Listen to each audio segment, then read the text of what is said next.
What's up, coaster fans? So in my last video I outlined the route I will take and the parks I'll visit on my cross-country trip in July. Today I'll be ranking the top 17 coasters on that trip. I know you're thinking, why is this a top 17 list? It must be eating you alive, so let me put your anxiety to rest and explain. I ranked every coaster on a scale of 1 to 5, with 1 being an elite coaster and 5 being garbage. There were 17 coasters that got a 1 ranking, so those are who I ranked up. But first, a nod to the 18 2 coasters, which are top tier coasters, but just a step below the rest. First, we're going to start off with Banshee, Goliath over Georgia, Intimidator 305, King Dakar, Lightning Run, Maverick, Millennium Force. You also got Mystic Timbers, Nitro, Raptor, Ravine Flyer 2, Ride of Steel, Storm Chaser, Time Traveler, Top Thrill Dragster, Twisted Cyclone, Valraven, Voyage, and Wooden Warrior. None of you made the cut, so let's see who did.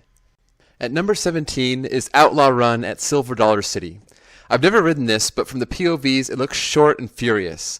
The drop looks incredible, and the double barrel roll finale is one of a kind, but it is very short, and I don't expect this to be one of the stronger RMCs. At number 16 is Intimidator at Carowinds. You may see a theme here, as I'm a big fan of B&M Hypers, and though I've never ridden it, this looks like one that is an airtime machine despite its Intimidator nickname that drops it a bit on the list for me, because trims really bother me. Coming in at number 15 is Leviathan at Canada's Wonderland. This will be my first B&M Giga, and I'm psyched for that drop. From what I've heard, this may be a one-trick pony, as many enthusiasts say it feels short, and it was B&M's Giga prototype that needed a few tweaks, and they were ultimately worked out when they built Fury. And number 14 is Leviathan Sidekick, Behemoth.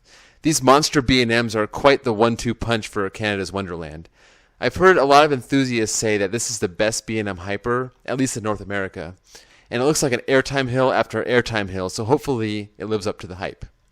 So getting away from the B&Ms, number 13 is Balderdash at Lake Compounce. I love the layout of this ride, and I recognize the multiple golden ticket awards it's received for best wooden coaster, and the setting can't be beat. The stories of it being rough makes me a little nervous, but I won't know it until I ride it. Another RMC cracks the list at number 12, Twisted Timbers. I've consistently said that this looks like it could be one of the stronger RMCs despite its smaller stature. The layout is very interesting, and it looks like it focuses on airtime more than anything else, including that amazing looking triple camelback. The oldest coaster on my list just misses the top 10.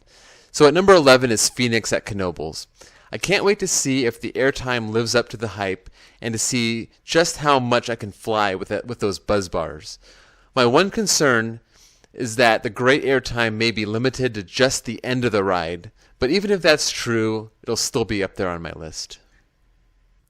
Cracking the top 10 is Skyrush at Hershey Park. Every account I've heard of this ride is that it's sheer insanity, and the injector airtime is some of the best in the world. It's also universally known that it has awful restraints. When you mix the good and the bad, hopefully the good wins out, and hopefully I can prevent myself from getting crushed too bad. At number 9 is another Intamin with a similar story as Skyrush, and that's Superman the Ride at Six Flags New England.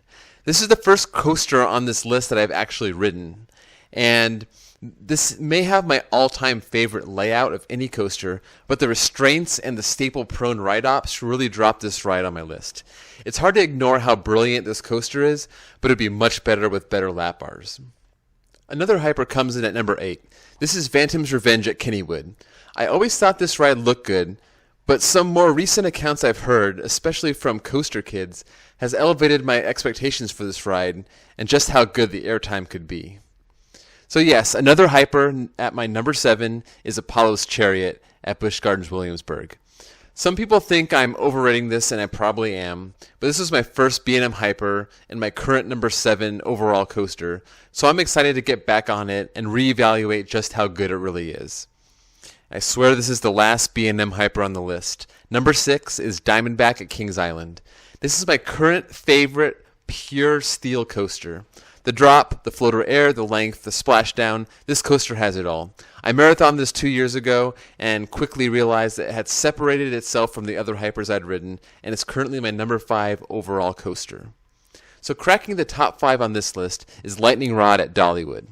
I was extremely fortunate to catch a ride on this 2 days after its official opening during the dark days when it was down more often than not. So even then, I had to wait 2 hours in the hot sun just for it to open in the morning, and then suffered through 2 more hours of waiting later on just to learn that it would not reopen that day. But that one ride I had blew me away. It's just the ride length that drops it just enough on my list to make it my number 4 overall coaster. And number 4 is Wicked Cyclone at Six Flags New England. This was my favorite RMC of the 6 I'd ridden up until this year, and it was my first.